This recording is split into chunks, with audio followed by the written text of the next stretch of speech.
খবর পড়ছি news studio YouTube চ্যানেলের পক্ষ থেকে। প্রথমে জানাবো হেডলাইন্স, তবে তার আগে এখনো পর্যন্ত যারা আমাদের চ্যানেলটিকে সাবস্ক্রাইব করেননি তারা অবশ্যই চ্যানেলটিকে সাবস্ক্রাইব করুন এবং পাশে থাকা ঘন্টাটি বাজিয়ে দিন, যাতে সবার আগে ভিডিওটি আপনি দেখতে পারেন। এবং আপনি কোথা থেকে দেখছেন সেটা অবশ্যই কমেন্টের মাধ্যমে আমাদের জানাবেন।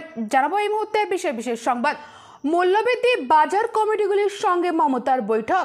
ফের কি পরীক্ষার নির্দেশ দেবে সুপ্রিম কোর্ট? বুধের মধ্যে নিট নিয়ে যাবতীয় তথ্য চাইল শীর্ষ আদালত। মণিপুরে এসে পরিস্থিতি দেখুন, প্রধানমন্ত্রীর কাছে আর্জি জানাচ্ছি, ইম্ফলে গিয়ে বললেন রাহুল গান্ধী। পুলিশকে চাপ না দিয়ে সৎসাহস থাকলে তদন্তের মুখোমুখি হন রাজ্যপাল। বোসকে চ্যালেঞ্জ ঘোষের। শেষ হলো প্রচার। পশ্চিমবঙ্গের 4টির পাশাপাশি বুথে ভোট, 6 রাজ্যে আরও 9টি বিধানসভা আসনে। মোদীর রাশিয়া সফরের দ্বিতীয় দিন। কেন একজনকে বাঁচানোর চেষ্টা করছে রাজ্য সরকার? সুপ্রিম কোর্টের নির্দেশে সিবিআই তদন্তের সন্দেশখালী। রাজ্যের সব বিশ্ববিদ্যালয়ে উপাচার্য নিয়োগের সার্চ কমিটি গড়ল সুপ্রিম কোর্ট। বাঁধল পদ্ধতি ও সময়সীমা। না জানিয়ে বিদ্যুতের মাসুল বৃদ্ধি করছে সিএসসি। নবান্নের প্রশাসনিক বৈঠকে একহাত নিল মমতা। আমাদের একটা সুযোগ দিন। বাগদা তৃণমূল প্রার্থী মধুবর্ণার জন্য করজোড়ে আবেদন সাংসদ পার্থের। চাকরি চেয়ে বিকাশ ভবনে অভিযান। 2022 সালের টেট উত্তীর্ণরা শুরুতেই আটকে দিল পুলিশ। দুর্ঘটনার খবর পেয়েই বারবার ফোন। পুত্রকে কি বুদ্ধি দিলেন শিন্ডে সেনা নেতা, জানালো পুলিশ। হেমন্ত সোরেনের জামিন নাকচ করতে সক্রিয় ইডি। আবেদন জানালো সুপ্রিম কোর্ট। 2 পুলিশ কর্তার বিরুদ্ধে কি ব্যবস্থা নিয়েছেন মুখ্যমন্ত্রী? নবান্নের কাছে জানতে চেয়ে রিপোর্ট তলব রাজ্যপালের। এসএসসি উচ্চ মাধ্যমিকে শিক্ষক নিয়োগ মামলার গুরুত্বপূর্ণ শুনানি হলো কলকাতা হাইকোর্টে। জেনে নিন বিস্তারিত। আইসিসি চেয়ারম্যান হওয়ার জন্য বিসিসিআই থেকে সরে দাঁড়াতে পারেন জয়সহ। নতুন জল্পনা শুরু। উচ্ছ্বাসী নয়, এবার প্রাথমিক শিক্ষকদের বদলে নিয়ে বড় নির্দোষ বিচারপতি মান্থার। নতুন বিচারপতিরা আসছেন কলকাতা হাইকোর্টে। নাম সামনে আসতে তোলপাড় রাজ্য। জেসিবি ভিডিওয়ে কি চিন্তায় হামিদুল? বাগদায় এখনো বন্দী সেই মতুয়া বন্ধনীতে। উপাচার্য নিয়ে কোর্টের রায়ে মিশ্র প্রতিক্রিয়া। জলমগ্ন রাস্তা পার হওয়া নিয়ে অশান্তি। স্ত্রীকে ডাক্তার দেখাতে গিয়ে রিক্সা চালকের হাতে খুন হাওড়ায়। উত্তরবঙ্গে আগামী 4-5 দিন ভারী বৃষ্টির সম্ভাবনা। বাড়তে পারে নদীর জলস্তর। সতর্কবার্তা হাওয়া অফিসের। দিনভরের কি কি বিশেষ বিশেষ খবর রয়েছে জানাবো বিস্তারিত। নবান্নে গতকাল সোমবার প্রশাসনিক বৈঠক করেন মুখ্যমন্ত্রী মমতা বন্দ্যোপাধ্যায়। ওই বৈঠকে মমতা উত্তরবঙ্গের বন্যা পরিস্থিতি, শহরের যানজট থেকে মূল্যবৃদ্ধি, বিভিন্ন বিষয়ে কথা বলেন। ডিভিসির জল ছাড়া নিয়েও কেন্দ্রকে তোপ দাগেন মুখ্যমন্ত্রী। তার মন্তব্য, গঙ্গায় ভাঙন দেখার দায়িত্ব কেন্দ্রের, কিন্তু কেন্দ্র গত 10 বছরে তা করেনি। বাঁধ থেকে জল ছাড়ার আগে প্রতিদিন ডিভিসির রিপোর্ট তাকে পাঠাতে হবে। তিস্তা চুক্তির পুনর্বীকরণ নিয়েও কেন্দ্রকে এক হাত নিয়েছেন তিনি। তার মতে তিস্তার জল বাংলাদেশকে দিয়ে দেওয়া হলে উত্তরবঙ্গের মানুষ পানীয় জল পাবে না। ওই বৈঠকে শেষে তিনি জানিয়ে দেন, আজ নবান্নে বাজার কমিটিগুলির সঙ্গে বৈঠকে বসবেন মুখ্যমন্ত্রী মমতা বন্দ্যোপাধ্যায়। বিকেল 4:30টার সময় ওই বৈঠক। সেখানে উপস্থিত থাকবেন সরকারি আধিকারিকেরাও। আজ মূল্যবৃদ্ধি নিয়ে আলোচনা হবে বলে নবান্ন সূত্রে জানা গিয়েছে।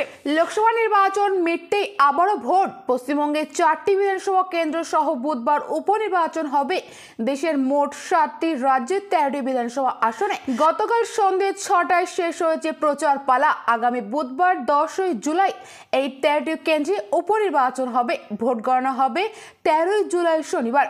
উপনির্বাচন হবে বাংলার 4টি কেন্দ্রে: নদিয়ার রানাঘাট, দক্ষিণ উত্তর 24 পরগনার বাগদা, কলকাতার মানিকতলা এবং উত্তর দিনাজপুরের রায়গঞ্জে। এর মধ্যে মানিকতলার বিধায়ক সাধন পাণ্ডের মৃত্যুর কারণে উপনির্বাচন হচ্ছে।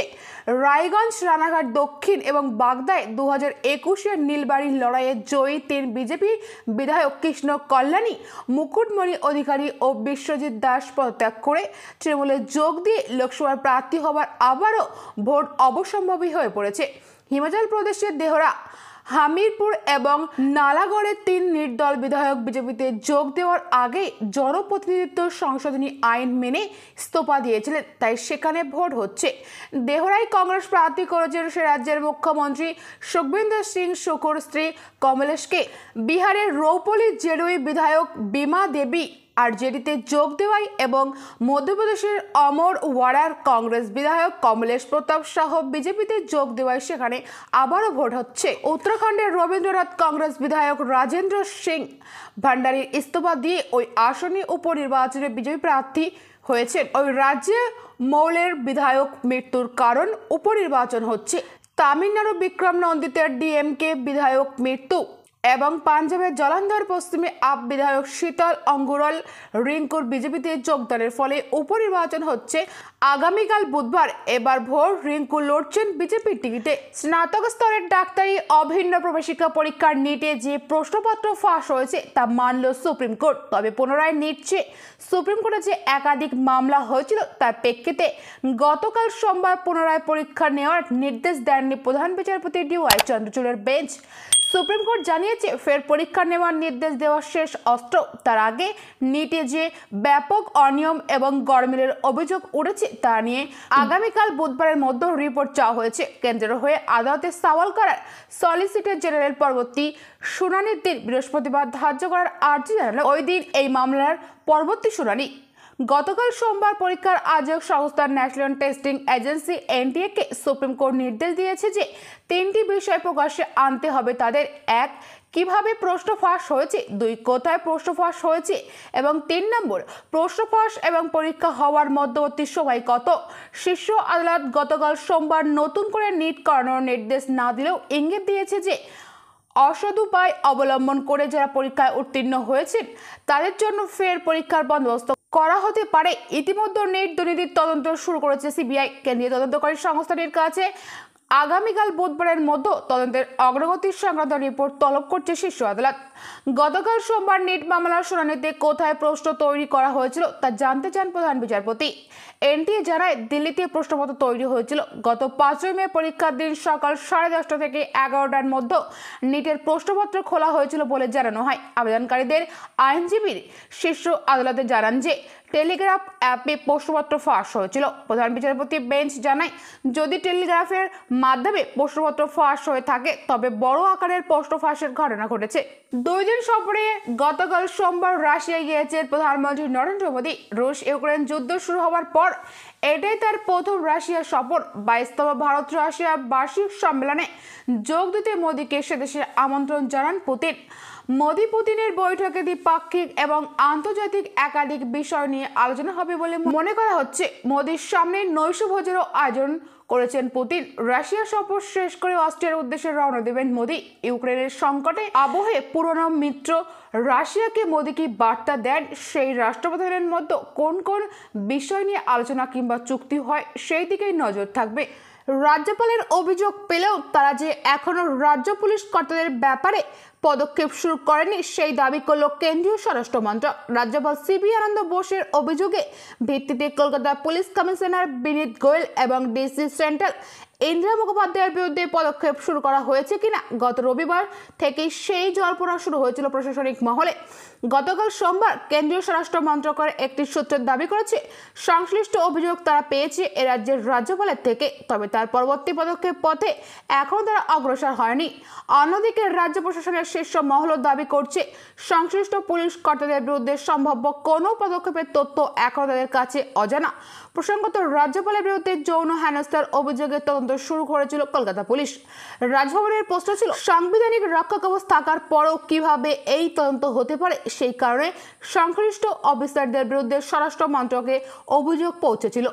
অভিজ্ঞ আদালতে একাংশের দাবি আইএএস-দের নিয়ন্ত্রক কেন্দ্রীয় কর্মীবর্গ এবং প্রশাসনিক দপ্তর ডিওপিটি আইপিএস-দের ক্ষেত্রে তা কেন্দ্রীয় স্বরাষ্ট্র মন্ত্রক। কিন্তু যে রাজ্যের ক্যাডারের সংশ্লিষ্ট পুলিশ কর্তা কাজ করেন তাদের অনুমতি ছাড়া সরাসরি কোনো পদক্ষেপ করতে পারেন না স্বরাষ্ট্র মন্ত্রক। রাজ্য অনুমতি না দিলে বড়জোর মন্ত্রক সেই পুলিশ কর্তাদের কেন্দ্রে বদলির নির্দেশ দিতে পারে, কিন্তু তারপরেও রাজ্য না ছাড়লে সরাসরি আর কিছু করার থাকে না মন্ত্রকের। সংশ্লিষ্ট মহল মনে করিয়ে দিচ্ছে 2020 সালের ডিসেম্বরে বিজেপির তৎকালীন সর্বভারতীয় সভাপতি জেপি নাড্ডার কনভয়ে হামলার ঘটনা ঘটেছিল। সেই কর্মসূচির নিরাপত্তার দায়িত্ব থাকায় ডায়মন্ড হারবারের তৎকালীন police super Bholanath Pandey, DIG presidency range Prabin Tripathi এবং এডিজি দক্ষিণ রাজীব মিশ্রকে ডেপুটেশনে নিয়ে যেতে চেয়েছিল স্বরাষ্ট্র মন্ত্রক। রাজ্য সরকারের সম্মতি চেয়ে মন্ত্রক চিঠি দিলেও সায় দেননি নবান্ন। তারপর সংশ্লিষ্ট বিরুদ্ধে বড় কোনো পদক্ষেপ হওয়ার কথা মনে করতে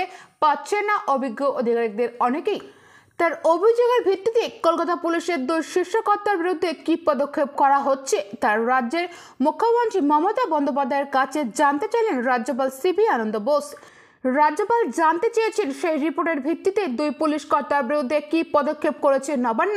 একই সঙ্গে কোচবিহারের মাথাভাঙা এবং উত্তর দিনাজপুর চোপড়ার ঘটনায় সিবিআই তদন্ত নিয়েও তিনি রিপোর্ট চেয়ে পাঠিয়েছেন নবান্নের কাছে।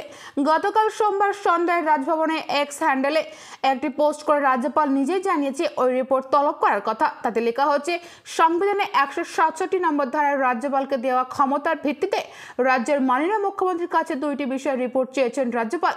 এক, কলকাতার পুলিশ কমিশনার এবং ডিসি সেন্ট্রালের বিরুদ্ধে রাজভবনের তরফে যে রিপোর্ট ভারত সরকার এবং রাজ্যের মুখ্যমন্ত্রীর কাছে পাঠানো হয়েছিল তার ভিত্তিতে মুখ্যমন্ত্রী কোনো ব্যবস্থা নিয়েছেন কিনা, এবং 2 নম্বর, প্রকাশ্যে এক মহিলাকে বিবস্ত্র করে মারধর এবং সালিশি সভায় যুগলকে মারধরের যে ঘটনায় পুলিশ তেমন কোনো পদক্ষেপ করেনি সেই ঘটনা সিবিআই তদন্ত হওয়া উচিত কিনা। গত রবিবার সংবাদ সংস্থা পিটিআইকে জানিয়েছিলেন কলকাতা দুই পুলিশ কর্তার বিরুদ্ধে কেন্দ্রীয় সরকারের কাছে যে অভিযোগ করেছিলেন রাজ্যপাল তার ভিত্তিতে কেন্দ্রীয় স্বরাষ্ট্র মন্ত্রক ও দুই অফিসারের বিরুদ্ধে পদক্ষেপ করা প্রক্রিয়া শুরু করেছে। প্রসঙ্গত, জুনের শেষ সপ্তাহে কেন্দ্রীয় স্বরাষ্ট্র মন্ত্রককে দেওয়া রিপোর্ট রাজ্যপাল জানিয়েছে রাজ্যপালের পদকে কলঙ্কিত করেছেন কলকাতার পুলিশ দুই শীর্ষ কর্তা। গত 4 জুলাই ওই রিপোর্টে প্রতিলিপি পাঠানো হয় রাজ্য সরকারের কাছেও। রাজ্যপালের ওই রিপোর্টের ভিত্তিতে দুই পুলিশ কর্তার বিরুদ্ধে শৃঙ্খলা ভঙ্গের দায়ে ব্যবস্থা নেওয়ার প্রক্রিয়া শুরু করে কেন্দ্রীয় স্বরাষ্ট্র মন্ত্রক।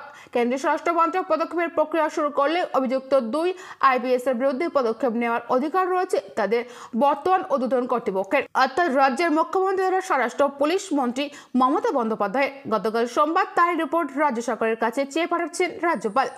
প্রধানমন্ত্রী নরেন্দ্র মোদীর কাছে বারবার হিংসা বিধ্বস্ত মণিপুরের পরিস্থিতি পরিদর্শনে যাওয়ার অনুরোধ জানিয়েছেন তিনি, কিন্তু ব্যর্থ হয়েছেন।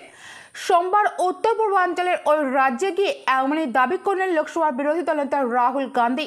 ইম্ফলের সাংবাদিক বৈঠকে তিনি বলেন, আমি প্রধানমন্ত্রীর কাছে মণিপুরে এসে প্রকৃত পরিস্থিতি দেখার আর্জি জানাচ্ছি। ঘটনাচক্রে গত বছরের মে মাসের গোড়ায় গোষ্ঠী হিংসা শুরুর পরে এই নিয়ে তৃতীয়বার বিজেপি শাসিত মণিপুরে গেলেন রাহুল। প্রথমবার গত বছরের জুন মাসে হিংসায় ঘরছাদের আশ্রয় শিবিরগুলির পরিদর্শনে, দ্বিতীয়বার চলতি বছরের জানুয়ারিতে ভারত জোড়ো ন্যায় যাত্রা উপলক্ষে। এর মধ্যে লোকসভা নির্বাচন হয়ে গিয়েছে। শাসক বিজেপি এবং তার সহযোগী এনপিএফকে হারিয়ে সে রাজ্যে 2টি লোকসভায় আসন জিতে নিয়েছে কংগ্রেস।